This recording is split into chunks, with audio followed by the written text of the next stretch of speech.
This is Real Oregon Lifestyle with Andrea Fay and Jenn Fiddler, two licensed real estate brokers who share their love of all things Oregon. Hello, everyone, and welcome to Real Oregon Lifestyle. I'm Andrea Fay. And I'm Jenn Fiddler. And today we're going to talk about some of the things that we do as realtors behind the scenes to make a transaction super smooth, and it makes your life a million times better, especially during the transaction. And Jenn, what are some things that you're thinking of that you do? So many things. So the first thing I try and do, an overall goal of, let's say for a buyer, for example, is just try to make it as stress-free as possible. I think the biggest thing is people are super confused when they're, it's easy to be like, okay, there's the house I want. And then we get in contract and they're like, what now? So I give them a very detailed explanation of what's coming up, what the timelines are, what they need to do. Like, number one, deposit your earnest money. It's due at this title company by this time. Mm-hmm. I'm going to set up their inspections. I tell them when their inspections are. I'm going to be there for the whole time. You can come or not. Here's the inspections that you need to have. This is how much they cost. And I just go down my list by every contingency that we have in that offer so that they know what's coming up.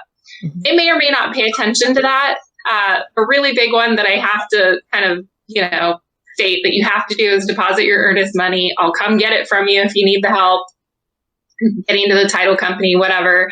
And then inspections, I always like people to attend their inspections if possible. And if they can, I think it's a good education about your house. But the rest of it, I really try and keep as much behind the scenes as possible so that it's not stressful. Yeah, I would agree. And sometimes it's a matter of just having that conversation about, there's peaks and valleys during every transaction. And if we as realtors can give them a heads up that, you could feel more heightened emotion during negotiating repairs.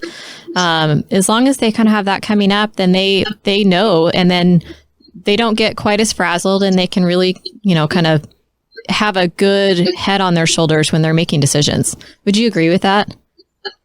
Yeah, I was going to say inspection period negotiations are stressful because generally you have 10 business days or less. And in the competitive market, a lot of people are shortening that time frame to 7 business days. So that's to get your inspections, which, just the radon alone takes 48 hours. Get the report, get the contractor bids if repairs are needed, put together a repair addendum. It's a really stressful and it's a lot of work. That's honestly the heart where we earn our money is during inspections, negotiations and inspections. So that's going to be the most stressful part, I think, of any transaction. Mm-hmm.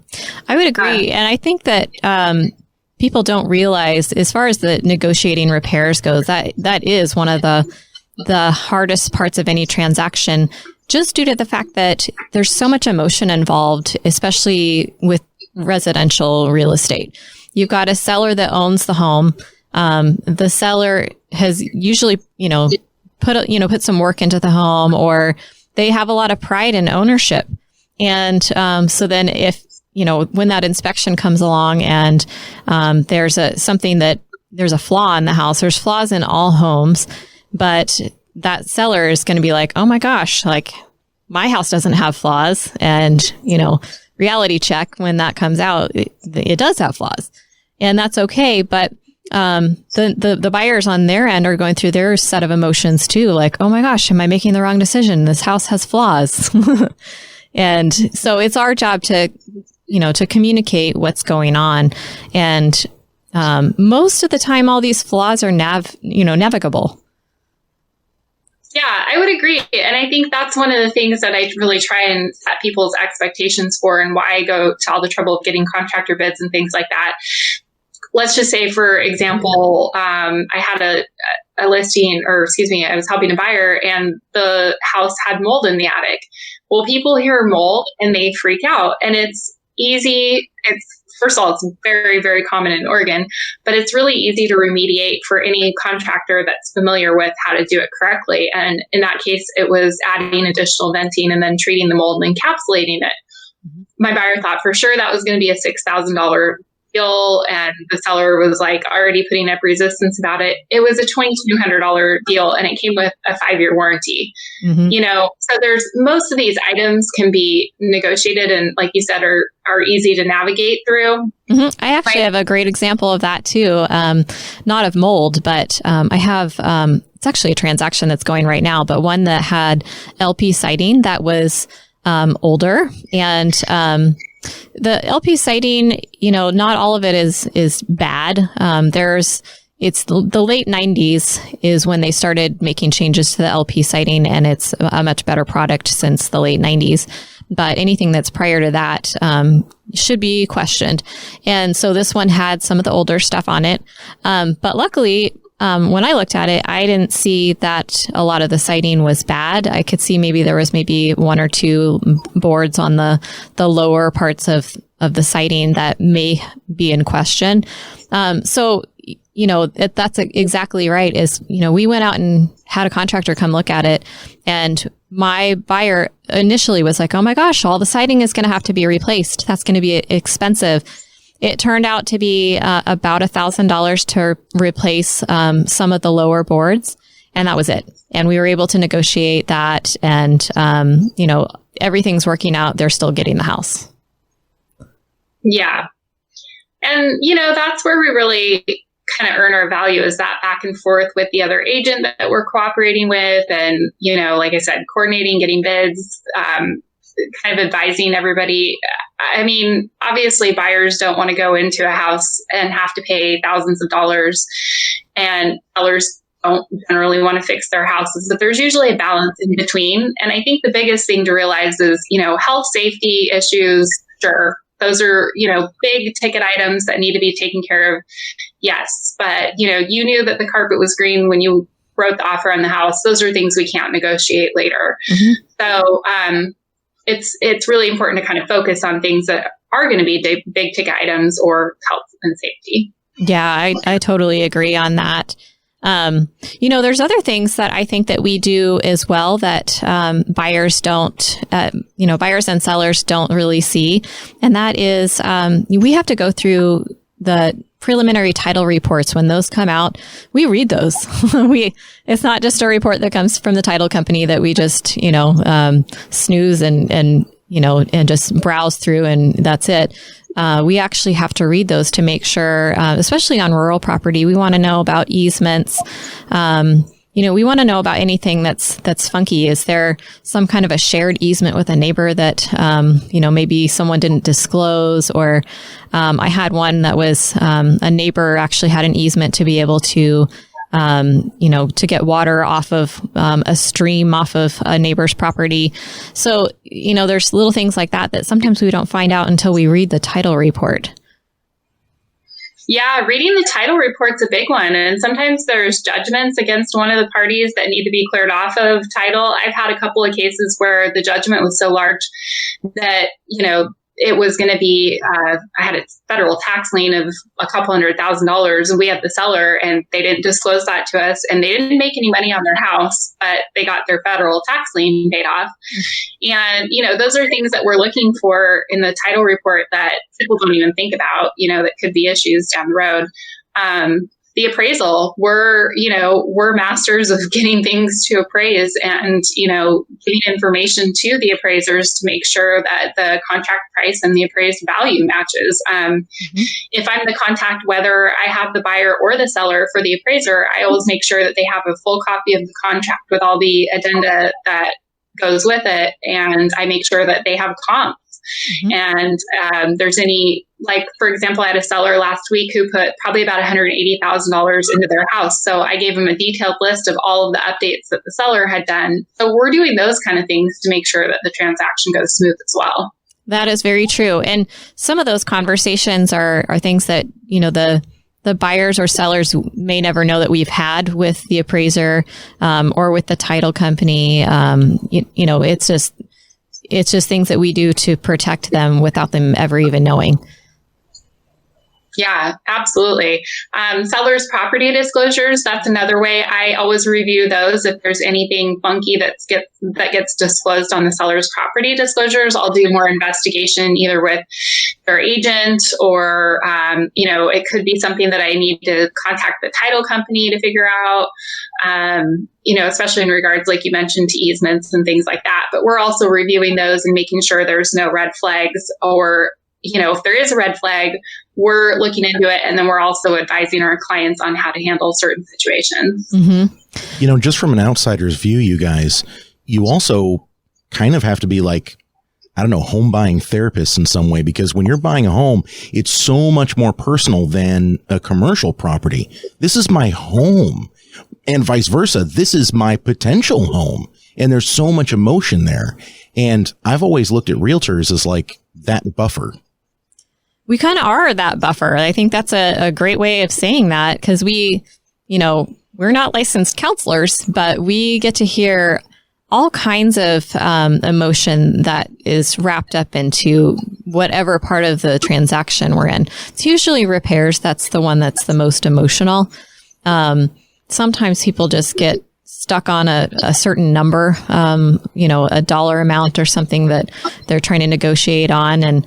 And we have to, set everyone down and go, okay, let's look at the big picture. And in the end, we still want to purchase this house, right? And, if you want to purchase this house, we're going to have to meet in the middle a little bit on some of these repairs. And it's just like Jen said, some of those are going to be high priority, like the health and safety issues. But, just because you don't like the fact that there's, a small chip in the counter, doesn't mean that you're going to get your counters replaced. Yeah, I would say buffer is a really good word to use, because a lot of times a problem or an issue will come up and it's something that I can have a solution for before I call the buyer or the seller to freak them out. I can say, okay, here's this problem. Here's what I've already done. For example, in the mold situation, I had already contacted my company that I use, Alpha Environmental, and I already said, I've got Alpha Environmental coming out on Friday to take a look at it and give us their opinion. And that kind of has a tendency to ease that fear just a little bit, knowing that a professional is getting involved versus just calling the buyer and going, oh my gosh, there's mold at the house. Like, we can work through this. Here's what I'm doing on my end to solve this problem. We'll have a professional come out. That's not my area of expertise. There's a lot of other issues and things that we do that, I don't know about you, Andrea, but something will come up. I know, for one example, I had a agent say, my clients were thinking about making this offer. It's verbal. What do you think? And I said, put it in writing. We'll see. I can't just go to my client and throw out a verbal offer and then have you guys not come back and actually write the offer. I'm not going to get them excited about something until it's actually in writing. There's little things that we do like that, just behind the scenes, just to make sure that we're, somewhat emotionally buffing all of the things that go into a transaction. I would agree. And on a side note, the agents that are usually asking about, verbally making an offer, usually those offers are really low. And not even in the ballpark. And the reason they're asking verbally is because the agent usually doesn't want to take the time to put it in writing, because that agent knows it's going to be embarrassingly low and knows it probably isn't going to fly. So that, that verbal, but I'm with you on that. Put it in writing if you're serious. And you're right. Some of those conversations we have conversations with agents all the time. And that's through transactions. That's before transactions. That's before even showing property. We're calling the agents and we're asking all kinds of questions to make sure that when we go and look at that property, we've got some answers. There might be something funky that we need to know, about where the property lines are. And that comes up a lot. And so it's important for us to have those conversations before you even get to the property. And meanwhile, we at least have a clue where we can, the property line ends at that tree right there. So, Yeah. And I would say in a competitive market like this, for example, I had a listing that I put on this, we're pending in week 2 now, but I put it on the market on like a Tuesday, I had 7 or 9 offers. I can't remember. Out of the amount of offers that we had, I would say 3 of the agents actually called me and asked, what is important to your seller? And I told them, I said, the seller might need up to a week to have possession of the house after closing. And in this case, I knew that the house was really well maintained. I knew that there wasn't going to be any issues on the inspection. There wasn't.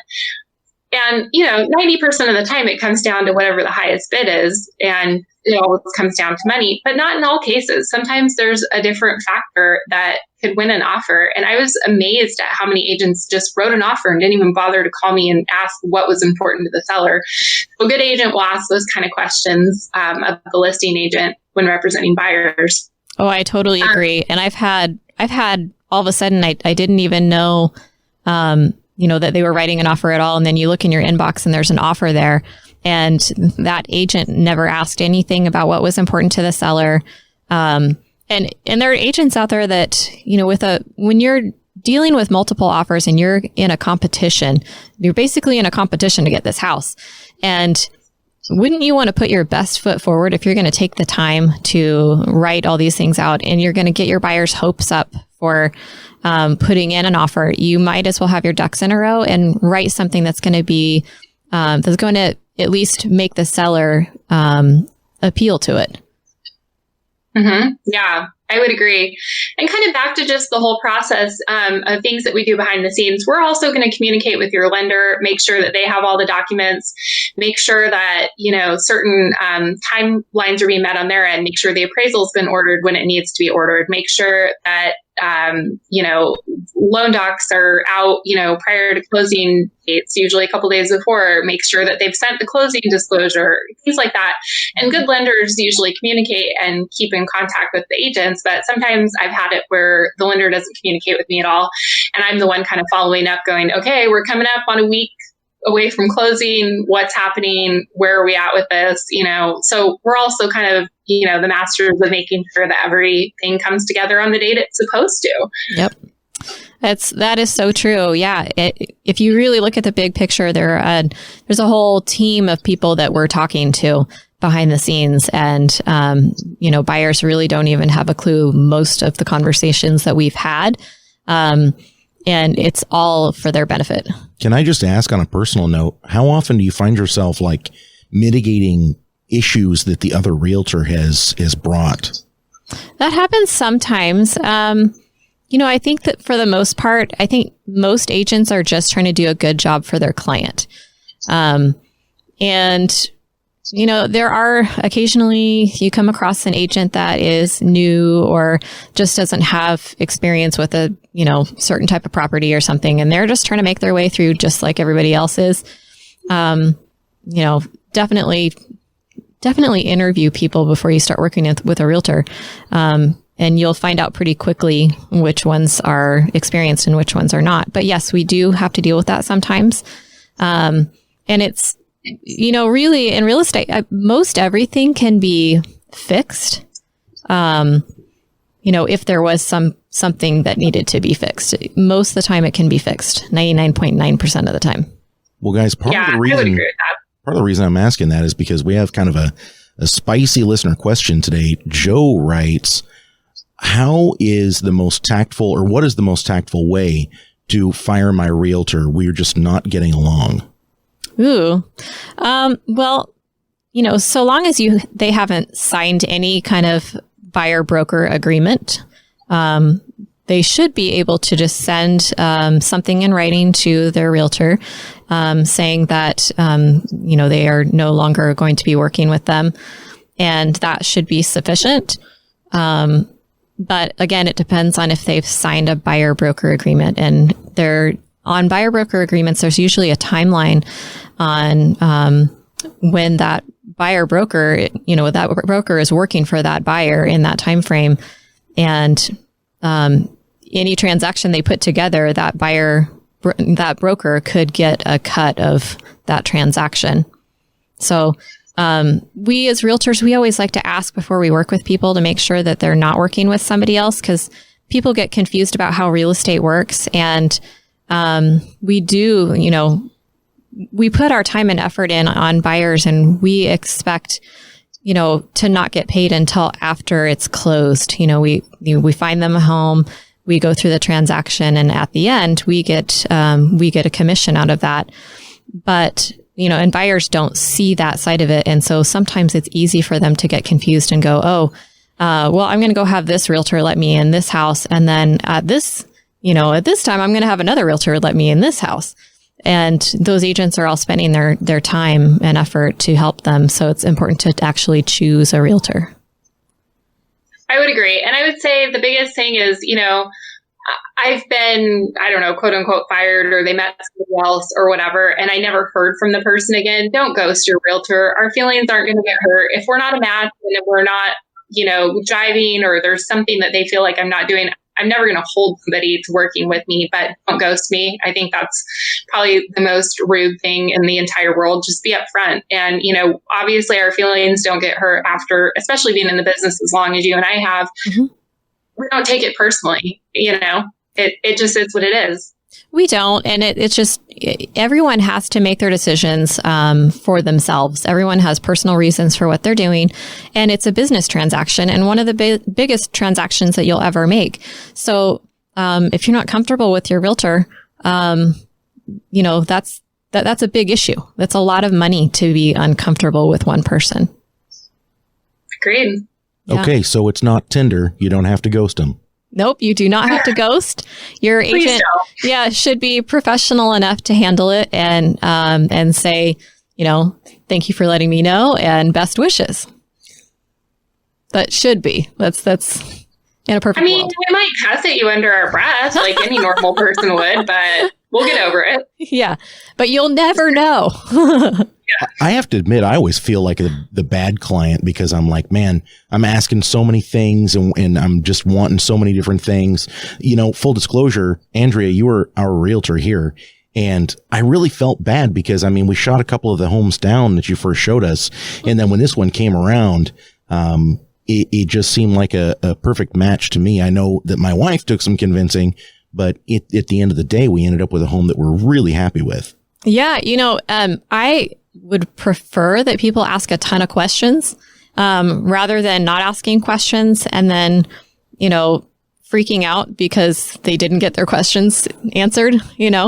I would much rather that you ask, a million questions, and that never gets old to me. I would prefer people to be very, very active and involved in the transaction. So I never thought of that. I was never looking at my phone going, oh man, it's Andy again. I agree with that. I'd rather have people over communicate, because I sometimes assume I'll say something or whatever, and I'll sometimes assume that people know what that means. So ask questions. It's not bothersome. I would rather have people know and communicate with your realtor if your wants and needs change. If I'm showing you contemporary houses and you've decided that you hate contemporary houses, I don't care. Let me know, just you got to communicate. And it's amazing how we'll start with what people have an idea of in mind of what they want, and it's so far from what they end up buying. Mm-hmm. And any realtor with a good communication with their clients will figure that out and be able to get that out of them. But you have to communicate with your agent. Yeah, I think that's actually the theme of what we've been talking about. Like it's over communicating with your clients. It's over communicating with the lender, the title company, the other realtor. Over communicating. It really never hurts anything to over communicate. Absolutely. Yeah. Any other questions? I think that's it. I'm just glad I'm not a realtor, because I'd have somebody coming to me and saying, I want 3-bed, 2-bath with a 2-car garage and a shop for $150,000. And I'd say, well, when are you moving to Alabama? Well, that's... Trust me, I've had those thoughts. We do have those clients occasionally, and we just have to be very blunt and honest with them and just let them know that, you may not find that around here. It's not out there. If you find it, 45 other people are also looking for that, and it's going to get bid up to market price anyway. That's true. That's very true. The market always finds itself. That's true. Well, that's all the time that we have for today. And thank you all for joining us. This is Real Oregon Lifestyle. Find us on Facebook, Instagram, and YouTube. Go ahead and like us and share us. Thanks so much. Thank you.